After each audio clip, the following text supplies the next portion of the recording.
Hello, and welcome back to Authentically Shawna. I'm your host, Dr. Shawna Burke.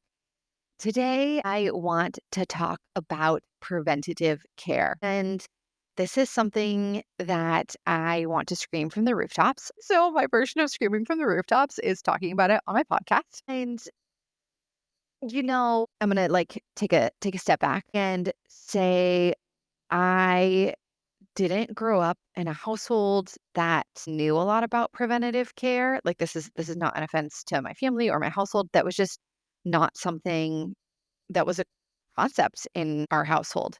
And I was sick not very frequently, and we would go to the doctor, our yearly checkups, but there wasn't a lot of prevention that was happening. And I just don't think it was like in the zeitgeist. It wasn't, something that was really spoken about. I feel really old because like there wasn't like the internet where people were talking about these ideas. And yeah, so I think this idea of doing something that is helping you before there's an issue just again wasn't really spoken about in, I'm going to say, middle class America, at least not where I grew up in Long Beach. And, people would get sick and go to the doctor. And, I started having some issues with I don't even know what body part, to be honest. I think it was maybe my back or my neck. One of my mom's friends from high school was married to a chiropractor. So we started going to a chiropractor, but we were going because of pain, not in order to prevent things. It was a reactionary process, which so grateful that I got to do that. But there really wasn't this concept of let's prevent things before they happen. And just, I think my own experience is unfortunately, I think a lot of people learn a lot of lessons about the body and your health by getting really sick. And I think a lot of people who are practitioners or people who have voices in the space of wellness, or health, wellness, vitality, as Dr. Cohen says. And I think a lot of people get to that level through injury or illness. And I think that's when you're like, oh, I didn't even know that I could be optimizing my health, that I could be working on longevity. I didn't even know that that was a thing. I just thought you go through life and then you hope you don't get a disease and then you die. If you go back to episode 4, Oliver and I talk about this a little bit. Oliver talks about this. Oliver is a certified matrix repatterning practitioner and is the lead instructor for matrix repatterning. And I think what he says, and I totally agree, is that when you get to be in about your 30s, I think people have accumulated enough physical injury, enough, yeah, just trauma in a lot of different ways. And that's when people start to show these signs. And I think we really attribute that with aging. Like, oh my gosh, I sneezed and now my back went out. Like, I feel like there's just these memes on the internet that are like, I farted and now I have back pain. And you're like, oh my gosh. Um, like that's how you know you're 30. And I I think that, again, that it doesn't need to be like that, but preventative care just isn't really concept. And as I'm working on a business and figuring out marketing and how am I going to find people, I think a really big marketing tool is like finding people's pain points. Like who are you looking for? You're looking for someone with back pain. You're looking for someone with shoulder pain. You're looking for someone with, I don't know, discomfort, tightness, all of these things where we were like, I need this thing because I'm having this issue. And I think it's a lot more difficult to sell something that people don't even have a problem with yet. To be like, hey, do you want to optimize your health because in the future that will help? Like, you know what I mean? Like that's just like not really in our culture. And hey, that's my business model. So come on and join the party. But I really want to talk about this idea because I'm 36 and um, I I feel like people have again been really honest with me and really candid with me because I knew I was becoming a practitioner. I just always really love people's candidness. And so something Dr. Christine had said to me pretty immediately after the car accident was like, wow, like you're not well, but all of these things, like all of these bacteria, viruses, parasites, blah, blah, you name it, like those were all inside of you, and you were at some point probably going to get very sick. This just expedited the process. So, like, congratulations, you got to take the fast track. And I think this is really unfortunate. And I'm really hoping I can get my naturopath, Dr. Laurel, to come on the podcast with me. So, Dr. Laurel, if you're listening to this, I'll be hitting you up because I think she's really on the forefront of women's health in the naturopathic world. And I think just from my own experience and what I see in people around me is we don't realize, again, Oliver was talking about like physical trauma, but I think just a lot of us have been exposed to like what's going on in our world, right? We have pollutants of all different sorts, toxins of all different sorts, and our bodies are so resilient and great at accommodating. And so that this isn't like a fear mongering, like something bad is going to happen. Like, please don't take that as what the message is. But I do think there are periods of life that are stressors, and that's when all of these things tend to come to the surface. So, like for me, that was getting hit by a car, like all of these underlying stress patterns for me. And again, Dr. Roth and I have been talking a lot about this while I'm up here. Hi, still in Canada. Last day.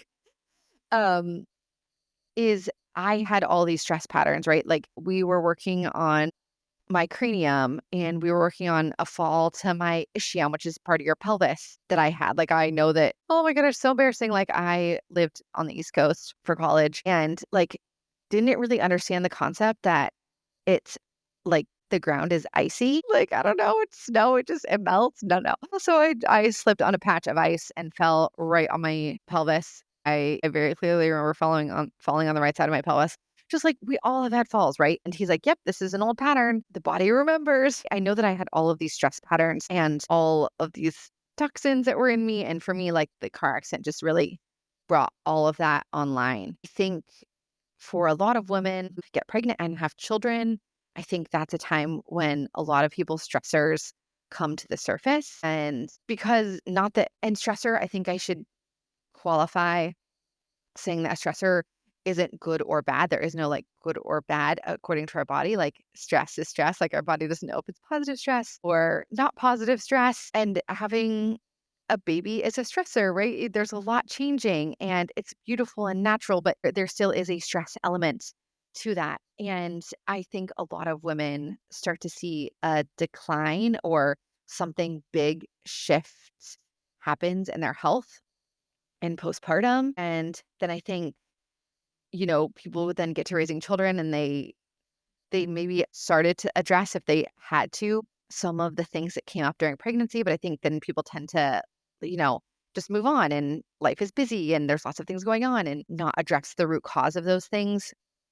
And then menopause hits. And that's another really big time of, again, I'm going to say stress. It's a natural stress, right?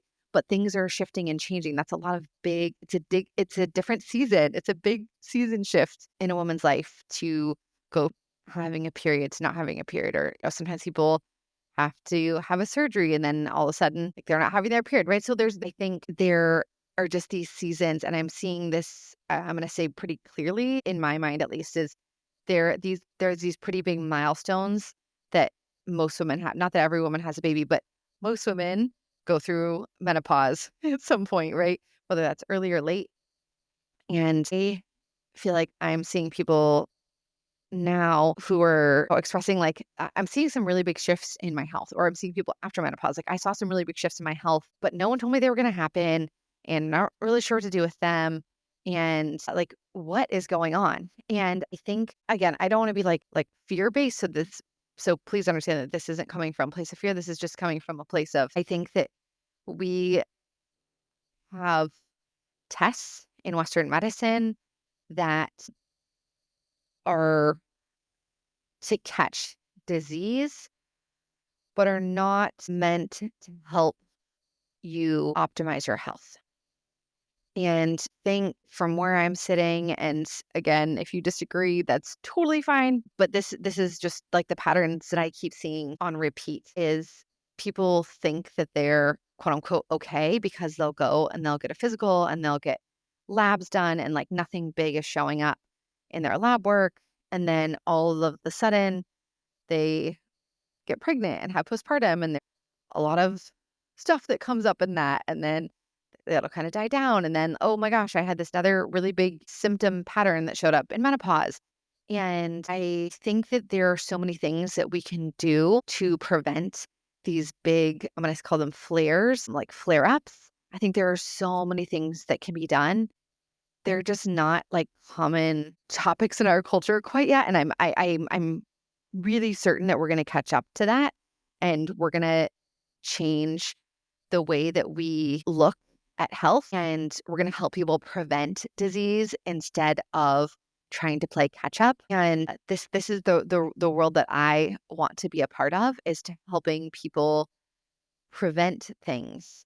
Um, let's catch it before let's catch it while it's small and while it's not really creating symptoms. Let's catch it now so that when these stressors come up, you have bandwidth and resiliency and have the ability to go through these stressors with ease. And it's difficult because, again, I think unless you've gotten really sick, most people don't even know that there's tools out there that exist that help with wellness and that are meant to help optimize health. And I think that's really changing. I think there's a lot of big voices in these spaces. And I think I'm like really hopeful that that is really going to shift. And I just want to say, I think we are like right on the precipice of like this huge tidal wave of helping people understand, at least from a practitioner standpoint, of how important it is to take care of your body while you're feeling good, which I know is like so counterintuitive to kind of everything we've been told. And I think what we like currently consider like alternative medicine was what medicine used to be. And yeah, I think I think shift in that. So I wanted to talk about a couple of things that have been really helpful for me in looking at what is my current wellness status. And there's lots of tests, and there's a million tests you could do, right? And I think there's also this idea of like, well, if I take all these tests, then I'll know something. But I think it's really important to work with someone or multiple someones who know how to take that information and help you do something with it. And so I'm going to say like blanket statement is that most of us have poor gut health, and which is probably a weird thing if you're like, Shawna, we're talking about your stomach. Like there's nothing wrong with my stomach. Like I don't have acid reflux. I don't have stomach pain. I don't have gas. And it's like so much more than that. Again, like I don't want to be a fear-based person, being like, there's all these scary things happening on our planet with food and water. But I do think there are toxins that have never been present in food before that we are currently experiencing. I know that's changed a lot, at least I think even since I've been on the planet. And I know it's difficult because there's so many perspectives and opinions on that. I don't really want to like, yeah, I'm gonna stop there. But what I will say is I think that most of us have something going on in our gut. And I think that that is a really big idea that just really given a lot of airtime in more like, I'm going to say traditional Western medicine spaces. And for me, just what I've learned in my own health is how critical that is, because if your gut microbiome isn't operating, I'm going to say appropriately or to the best of its ability, it's really difficult then to take vitamins. It's really difficult to have good brain health. It's really difficult to, yeah, uh, have good bowel movements. So all of these things are really connected back to the gut. And if you hear my friend Dr. Tony Lee, who's a chiropractor, he works mainly with pediatric patients, and mainly with children who we would consider have abnormalities in behavior. And the first thing that he does is address their gut microbiome, because to him, that's one of the leading factors as to why they're having abnormal, what we would consider abnormal brain reactions, is there's something going on in their gut. And we're perceiving it as behavioral, but likely there's a really big component. I mean, again, that he does testing and it's individual, but for him, that's one of his first starting points is let's address the gut.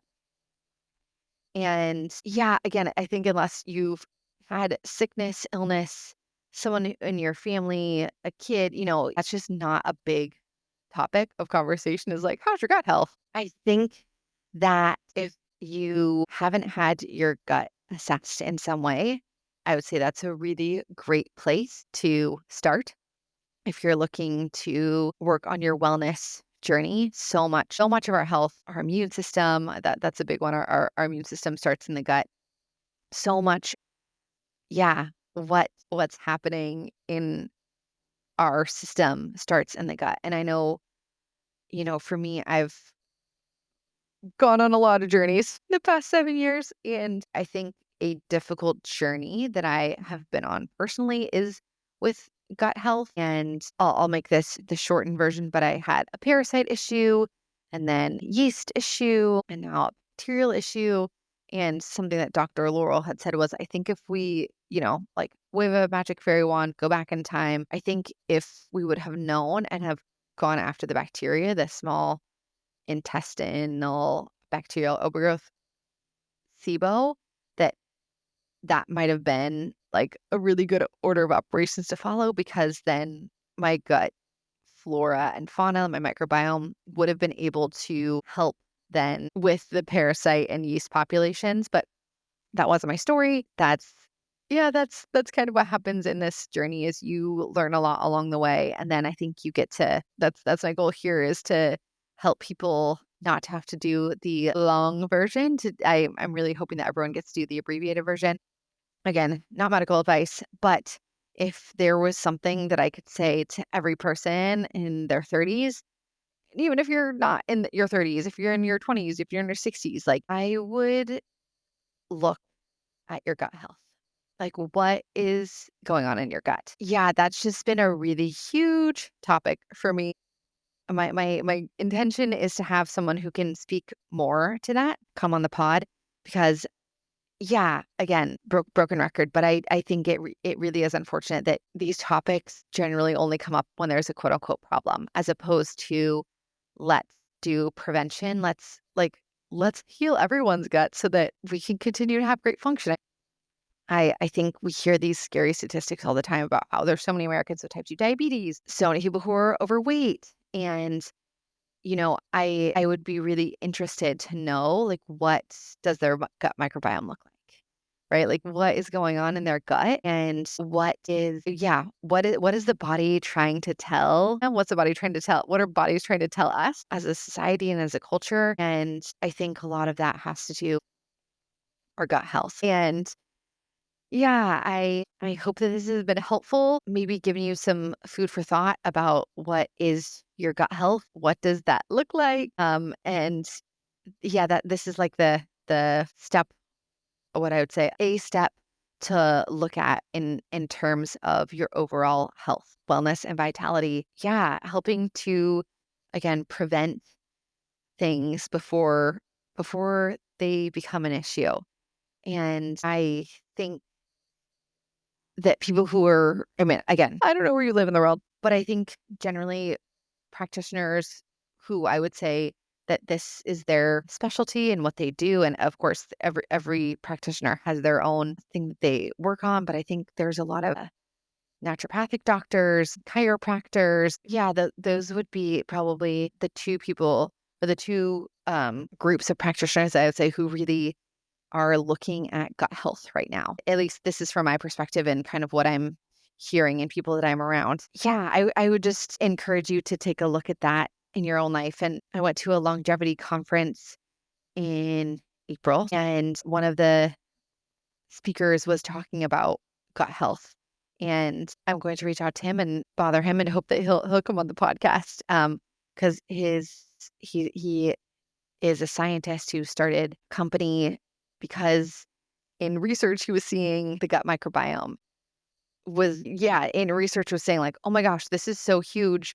Okay, I'm seeing this from a research perspective. Now, how do I bring something to market that can help shift and change that? So I feel complete on that topic. I'm sure there will be a lot more on that topic and other ways to work on prevention as opposed to, I'm going to call it whoopsie daisy medicine or, oh my gosh, you're sick.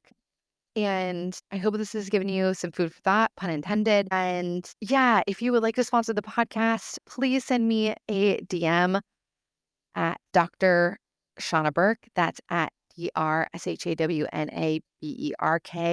Optimize your scalp health, which again, your gut health really determines. Also, I didn't even mention this, that your gut is a big part of breakouts and hair and oh my gosh, full circle moment that I totally forgot to see coming. But so like, why not work on your gut health and also help your scalp at the same time so that you can be working on both the systems optimally at the same time? That's what I'm currently doing. I have been using Monat, Monat, for a couple months and really loving how my scalp and hair have been reacting. And I mean that in a positive way. I'm getting my natural wave back. My scalp is less flaky, less itchy. And I'm, yeah, just so glad to be doing something for my hair, which I've always really, not always, as an adult, I will say I've always really liked my waves as I've learned how to manage a wavy hair, which was there we go, a definite learning curve for me. So if you would like to know more about your scalp and your hair and how you can optimize that, send me hair quiz in the DMs and I would love to help out. You're listening to Authentically Shawna with Dr. Shawna Burke. The information contained in this podcast is provided for information purposes only and is not intended for the purposes of diagnosing, treating, curing, or preventing any disease. Before using any products or techniques referred in this podcast, consult your healthcare provider. Individuals on this podcast may have direct or indirect financial interests in products or services referred to